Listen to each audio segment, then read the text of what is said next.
Aduh, pengen ikut tapi nggak diajak ya Jam. Oh ya ampun, nggak punya ongkos apa dia berangkat sendiri apa gitu.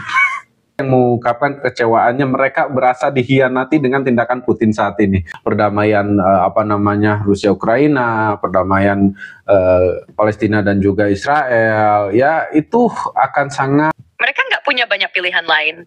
Berpihak ke Rusia jelas nggak mungkin, karena mereka udah lama jadi lawan geopolitik.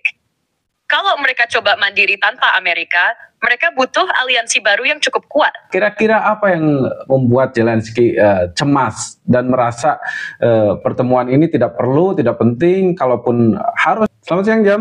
Lagi santai atau ada topik menarik yang mau dibahas hari ini? Oke, nah kali ini kita punya topik yang menarik untuk kita bahas Jam. Ini isu yang sangat menggemparkan dunia Jam. Bukan hanya Indonesia saja, tapi dunia dibikin geger dengan isu saat ini. Waduh, tapi sebelumnya saya mau tanya kabar kamu dulu Jam, gimana sehat hari ini Jam? Siap dengan podcast kita dan pertanyaan-pertanyaan yang saya akan berikan buat kamu Jam? Sehat, siap, dan selalu on buat podcast ini Dani. Isunya sampai menggemparkan di dunia ya. Pasti seru nih. Kasih bocoran dikit. Jam perlu siapin riset ke arah mana nih? Oke, kamu boleh deh riset dulu tentang seputar pertemuan Trump dan juga Putin.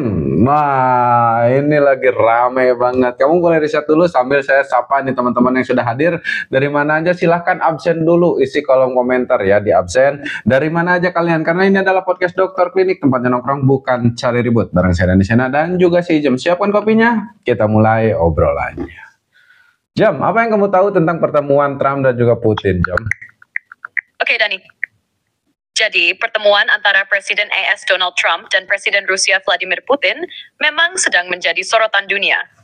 Menurut laporan, persiapan untuk pertemuan puncak ini sedang berlangsung dengan kemungkinan membahas isu-isu global, termasuk perang di Ukraina.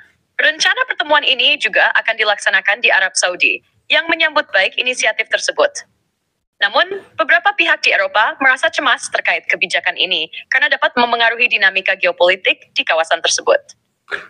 Selain itu, Trump dan Putin telah melakukan percakapan telepon pada 12 Februari 2025 yang menandai interaksi langsung pertama antara kedua pemimpin sejak eskalasi konflik Ukraina pada Februari 2022. Dalam percakapan tersebut, mereka membahas berbagai topik, termasuk situasi di Ukraina, Timur Tengah, kecerdasan buatan, energi, dan kekuatan dolar AS. Trump juga menyatakan bahwa ia mungkin akan bertemu Putin bulan ini, menunjukkan adanya upaya untuk meningkatkan hubungan diplomatik antara kedua negara. Namun, beberapa pihak di Eropa merasa cemas terkait kebijakan ini karena dapat memengaruhi dinamika geopolitik di. Oke Jam, ini kita baru mulai Jam, jadi nggak usah panjang-panjang dulu, santai aja dulu, santai. Nah, jadi ternyata yang kamu tahu pertemuannya itu belum berlangsung, baru direncanakan, apa sudah berlangsung Jam? Singkat saja Jam, baru mulai nih. Oke, jadi pertemuan antara Trump dan Putin belum berlangsung, tapi sedang dalam tahap persiapan. Oke, jadi yang kemarin ketemu di Arab itu baru delegasinya atau seperti apa Jam?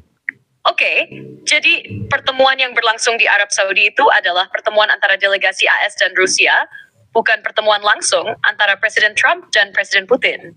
Oke, kita kan tahu nih bahwa Trump dan juga Putin sudah melakukan panggilan langsung atau telepon melalui media telepon. Tapi saya mau tahu dulu dari pertemuan delegasi kedua negara ini apa yang dibahas Jam? Dalam pertemuan delegasi AS dan Rusia di Riyadh, mereka membahas langkah-langkah untuk memperbaiki hubungan antara kedua negara dan upaya mengatasi konflik di Ukraina. Menurut kamu Jam, kenapa pertemuan ini tidak dilaksanakan atau dilakukan di salah satu negara terkait, misalkan di Amerika atau di Rusia? Kenapa harus menggunakan negara orang lain untuk pertemuan ini?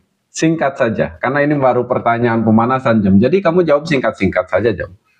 Karena Arab Saudi dianggap netral dan punya hubungan baik dengan kedua negara, jadi lebih aman dan diterima oleh kedua belah pihak. Oke. Jadi masih ada banyak sekali ketakutan mungkinnya antara kedua negara ini sebelum benar-benar yakin mereka untuk bertemu ya. Pertama telepon dulu, yang kedua delegasinya dulu ketemu di negara orang, yang ketiga baru nanti pemimpinnya ketemu itu pun di negara orang juga. Ya, rencananya kan seperti itu. Nanti kalau memang udah yakin nih yang dibicarakan tidak keluar jalur, nah, barulah mungkin di salah satu negara saling kunjungi mungkin nanti pemimpinnya. Ini jadi kayak mau apa ya pertemuan antar geng gitu kan. Iya, Memiliki mirip kayak negosiasi antar geng besar yang harus hati-hati banget, biar nggak ada yang merasa terpojok atau malah memicu ketegangan baru. Makanya langkahnya bertahap, mulai dari telepon, delegasi, baru mungkin nanti pertemuan langsung. Oke, menurut kamu jam pertemuan ini lebih banyak manfaatnya untuk negara-negara sekutu masing-masing atau justru akan menimbulkan isu-isu negatif antara apa namanya sekutu masing-masing nih, sekutu Amerika dan juga sekutu Rusia? Tergantung hasil akhirnya sih. Kalau mereka bisa mencapai kesepakatan yang mengurangi ketegangan, sekutu masing-masing bisa ikut menikmati stabilitas. Tapi kalau justru ada kesepakatan yang bikin salah satu pihak merasa dikhianati atau dirugikan, bisa muncul gesekan baru di antara sekutu mereka. Ini pengen sedih. Nah ini jadi masalahnya gini, kalau salah satu sekutu Rusia yaitu Cina memberikan respon positif dan juga dukungan atas pertemuan ini, tapi banyak dari sekutu Amerika yang ada di Eropa justru cemas dengan pertemuan ini. Apa yang mereka cemaskan sebenarnya? Sekutu Amerika di Eropa, terutama negara-negara NATO, kemungkinan besar khawatir kalau pertemuan ini justru melemahkan tekanan terhadap Rusia. Mereka takut Trump akan bersikap terlalu lunak terhadap Putin. Apalagi kalau ada kesepakatan yang bisa mengurangi dukungan Amerika ke Ukraina atau justru memberi keuntungan strategis ke Rusia. Sementara Cina mungkin melihat ini sebagai peluang untuk memperkuat aliansinya dengan Rusia tanpa terlalu banyak tekanan dari Barat. Oke, jujur saya sendiri ini perasaan saya pribadi ya, gak usah terlalu ditanggapi buat kalian yang memang memiliki perasaan yang berbeda. Ini saya sependapat dengan sebagian rakyat ataupun militer yang ada di Rusia yang mengungkapkan kekecewaannya, mereka berasa dikhianati dengan tindakan Putin saat ini. Dan itu saya rasa benar juga, cukup masuk akal. Ini kamu kan tahu sendiri dari dulu saya dari kemarin nih. Kamu tahu sendiri saya dari kemarin menggembor-gemborkan bahwa Indonesia dan Amerika gini, Amerika gitu. Terus saya bangga-banggakan gitu kan antara hubungan Indonesia dan Rusia. Oh, Indonesia dan Rusia bakalan gini. Intinya berlawanan yang saya gembor-gemborkan. Ternyata Putin sekarang malah bersekutu dengan Amerika. Itu ya menurut saya sendiri, saya merasakan hal yang dirasakan oleh para tentara barisan depan Rusia. Dari yang sebelumnya Rusia terlihat ingin membangun blok sendiri melawan Barat, sekarang malah ada tanda-tanda Putin membuka komunikasi dengan Amerika. Ini bikin sebagian rakyat Rusia, terutama yang nasionalis dan kelompok militer, merasa dikhianati karena mereka sudah bertahun-tahun melihat Amerika sebagai musuh. Kalau Putin tiba-tiba melunak atau bikin kesepakatan yang dianggap merugikan kepentingan Rusia, wajar kalau ada yang kecewa. Apalagi kalau ternyata ada kompromi yang membuat Rusia terlihat lemah di mata pendukungnya sendiri. Oke, saya setuju kalau misalkan pertemuan ini untuk lebih penyelesaian tentang perang Rusia dan Ukraina. Kalau untuk perdamaian ya saya setuju aja. Perdamaian Rusia Ukraina, perdamaian Palestina dan juga Israel, ya itu akan sangat saya dukung, saya setuju. Tapi kalau misalkan ini lebih keuntungan hanya ke dua belah negara ini, mereka negara superpower kedua-duanya, negara adidaya gitu kan. Nah, mereka bisa saja gitu kan dengan pertemuan ini, dengan persekutuan mereka bisa menguasai atau melakukan banyak hal yang lebih menguntungkan kedua negara ini saja. Nah, meskipun tidak bisa terlepas dari negara-negara lain, tapi kan bisa saja nih lebih banyak manfaatnya dari ke mereka ketimbang negara-negara sekutunya yang lain. Mungkin nggak hal itu, Job? Mungkin banget, dan ini yang bikin sekutu-sekutu Amerika di Eropa khawatir. Kalau Rusia dan Amerika mencapai kesepakatan yang lebih menguntungkan mereka berdua, negara-negara lain bisa saja jadi pihak yang dirugikan atau diabaikan. Apalagi kalau kesepakatannya berkaitan dengan pembagian pengaruh global, misalnya soal Ukraina, Timur Tengah, atau ekonomi dunia. Kalau pertemuan ini murni untuk perdamaian, tentu banyak yang mendukung. Tapi kalau ada deal di balik layar yang lebih berpihak pada kepentingan mereka sendiri, itu bisa jadi ancaman bagi sekutu maupun rival mereka.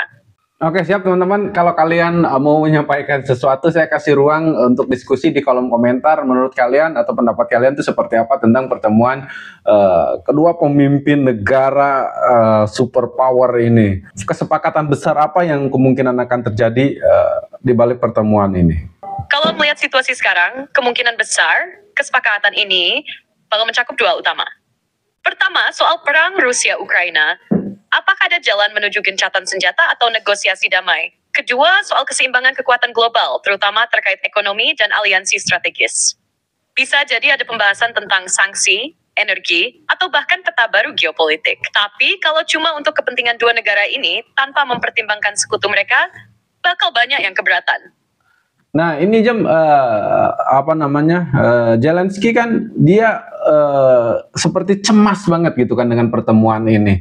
Padahal di sisi lain ini untuk mengutamakan perdamaian. Nah, kira-kira apa yang membuat Zelensky cemas dan merasa pertemuan ini tidak perlu, tidak penting, kalaupun harus dipertemukan, dia tuh pengen ikut biar kesepakatan yang terjalin itu dia tahu. Nah, itu yang diinginkan oleh Presiden Ukraina. Nah, menurut kamu apa yang mereka cemaskan, Ukraina cemaskan ini, Jom? Zelensky cemas karena ada kemungkinan kesepakatan antara Rusia dan Amerika dibuat tanpa mempertimbangkan kepentingan Ukraina. Dia khawatir jika Rusia dan Amerika mencapai kompromi yang merugikan posisi Ukraina, misalnya tekanan untuk menerima gencatan senjata dengan syarat yang menguntungkan Rusia. Selain itu, dia takut kalau pertemuan ini malah melemahkan dukungan Barat ke Ukraina, terutama dari Amerika, yang selama ini menjadi pendukung utama mereka dalam perang. Makanya dia ingin ikut biar nggak ada keputusan yang dibuat tanpa sepengetahuannya. Aduh, pengen ikut tapi nggak diajak ya, Jom. Oh, ya ampun, nggak punya ongkos apa dia berangkat sendiri apa gitu. Oke, Jom. Oke, saya pengen kamu setiap pertanyaan saya dilanjutkan dengan pertanyaan. Iya. Kayaknya nggak diajak main sama teman-temannya ya. Zelensky pengen ikut biar bisa ngontrol pembicaraan. Tapi ya kalau tuan rumah nggak ngundang, mau gimana? Bisa aja dia coba datang sendiri. Tapi kalau nggak ada kursi buat dia, ya tetap aja cuma jadi penonton dari jauh. Oke, Jam, menurut kamu, nih kan Zelensky dia tidak diajak nih, nggak ikut nih, Jam, di pertemuan ini. Kira-kira ada nggak langkah ataupun tindakan yang akan dilakukan Presiden Ukraina ini? Pertama, Zelensky bakal makin mendekat ke sekutu-sekutunya di Eropa dan NATO buat mencegah kesepakatan yang merugikan Ukraina. Kedua, dia bisa coba bikin tekanan politik lewat media dan diplomasi internasional biar suaranya tetap didengar. Ketiga, yang lebih ekstrem, dia bisa mempercepat langkah militer di lapangan biar posisinya tetap kuat sebelum ada kesepakatan yang mengubah dinamika perang. Sekarang pertanyaannya buat kamu, kalau misalnya Ukraina makin didesak dan gak punya banyak pilihan, mungkinkah dia akhirnya terpaksa menerima kesepakatan yang dibuat tanpa dia? Oke, menghadapi negara besar seperti seperti Rusia dan juga Amerika, misalkan anggap sajalah saya merasakan Ukraina tuh pasti kewalahan meskipun menghadapi Rusia saja tanpa ada bantuan Amerika. Nah, sekarang kalau misalkan dua negara besar yang harus dihadapi, misalkan mereka membuat kesepakatan yang tidak menguntungkan oleh Zelensky gitu kan. Terus tadi kamu mungkin langkah-langkah militer akan dipercepat. Apakah mungkin gitu kan Zelensky menghadapi dua negara besar ini, satu menghadapi secara langsung Rusia, dua menghadapi kenyataan bahwa Amerika tidak akan membantu karena mungkin saja Amerika bisa bertindak lebih dalam lagi karena mungkin kesepakatannya sudah dibuat dengan Rusia. Kalau sampai Amerika benar-benar menarik dukungannya atau mengurangi bantuan ke Ukraina, Zelensky bakal ada di posisi yang sangat sulit. Ada yang bisa terjadi calculates. Unlike saja, terpaksa menerima sadurches, Kedua, dia bisa coba mencari dukungan baru, entah dari Eropa atau negara lain seperti Inggris dan Kanada, tapi itu belum tentu cukup kuat. Ketiga, Yang lebih berisiko, dia bisa nekat eskalasi perang, misalnya menyerang balik dengan lebih agresif, atau bahkan melakukan serangan di luar wilayah Ukraina buat memancing reaksi dunia. Oke, kira-kira nih Jam, dampak yang akan terjadi di Ukraina itu seperti apa Jam kalau misalkan mengalami desakan yang begitu banyak dari kedua negara besar ini, kemudian tidak punya pilihan kecuali untuk mengikuti aturan yang memang atau kesepakatan yang memang sudah ditetapkan oleh kedua negara Rusia dan juga Amerika ini. Kira-kira apa yang akan terjadi di politik Ukraina ke depan? Apakah Zelensky akan tetap berkuasa atau mungkin dia kekurangan pendukung yang ada di Ukraina ini? Kalau sampai Ukraina terpaksa menerima kesepakatan yang merugikan, dampak politiknya bisa besar. Zelensky bisa kehilangan banyak dukungan, terutama dari kelompok nasionalis dan militer yang sejak awal menolak negosiasi dengan Rusia. Bisa saja muncul protes besar. Bahkan kemungkinan kudeta dari pihak yang merasa Zelensky gagal mempertahankan kedaulatan Ukraina. Di sisi lain, ada juga kemungkinan sebagian rakyatnya menerima kesepakatan itu dengan alasan sudah lelah perang dan ingin damai. Kira-kira nih Jam, menurut informasi kapan ya pertemuan antara Trump dan juga Putin akan dilaksanakan Jam?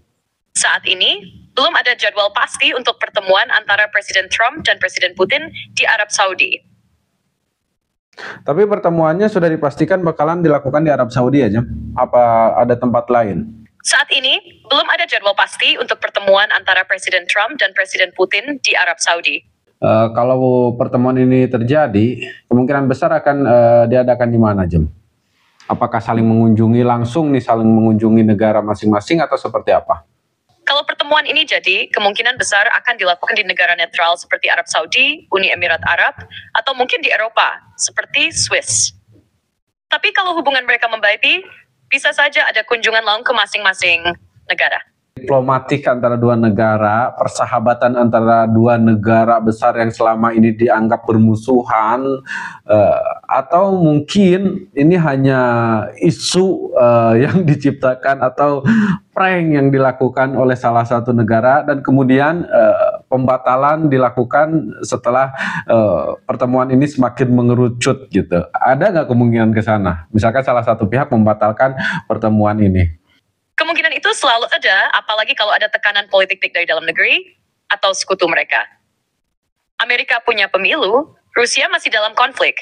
Jadi kalau ada pihak yang merasa dirugikan, bisa saja tiba-tiba ada alasan buat batalin pertemuan. Nah, kalau sampai batal, kira-kira siapa yang paling dirugikan? Rusia, Amerika, atau justru negara lain seperti Ukraina? Kalau misalkan nggak jadi ketemu nih, ada nggak pihak-pihak yang dirugikan? Kalau batal, Ukraina mungkin yang paling lega karena mereka takut kesepakatan Rusia-Amerika merugikan mereka. Tapi di sisi lain kalau pembicaraan damai soal perang Ukraina ikut tertunda, itu juga bisa jadi kerugian buat mereka. Rusia mungkin rugi kalau harapannya untuk negosiasi sanksi gagal. Amerika, khususnya Trump, bisa kena dampak politik. Apalagi kalau dia ingin tampil sebagai pemimpin yang bisa mengendalikan Rusia. Nah, kalau menurut kamu siapa yang paling kehilangan momentum kalau pertemuan ini batal? Kalau menurut saya Jam, kemungkinan besar kan Cina itu mereka adalah yang paling diuntungkan dengan pertemuan ini, dengan terjalinnya persekutuan antara Amerika dan juga Rusia. Nah, kalau misalkan batal tidak jadi bertemu, kemungkinan Cina juga yang akan rugi. Menurut kamu apa nih yang diharapkan oleh negara-negara yang ada di Eropa? Apakah mereka berharap pertemuan ini dibatalkan atau justru malah memiliki opsi lain nih, misalkan mereka pengen ikut serta dalam pertemuan ini atau seperti apa Jam? Sebagian besar negara Eropa, terutama sekutu Amerika di NATO, kemungkinan besar lebih berharap pertemuan ini batal, atau minimal hasilnya nggak merugikan posisi mereka. Wall Street khawatir kalau Amerika dan Rusia jadi akrab, keamanan Eropa bisa jadi kurang prioritas buat Amerika.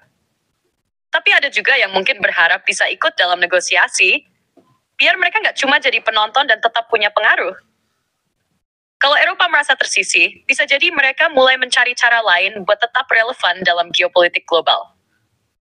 Nah, kalau misalkan Eropa merasa nggak dilibatkan, menurut kamu mereka bakal ambil langkah apa? Selama ini memang banyak yang sedikit melupakan Amerika ya untuk bergabung ke sekutu yang satunya lagi, yaitu yang terjalin antara Rusia dan sekutu-sekutunya. Nah sekarang Rusia dan Amerika bersekutu, nah sekarang sekutu Amerika kalau mereka mau berontak, mereka akan berpihak kemana? Nah, ini jadi dilema buat sekutu Amerika di Eropa.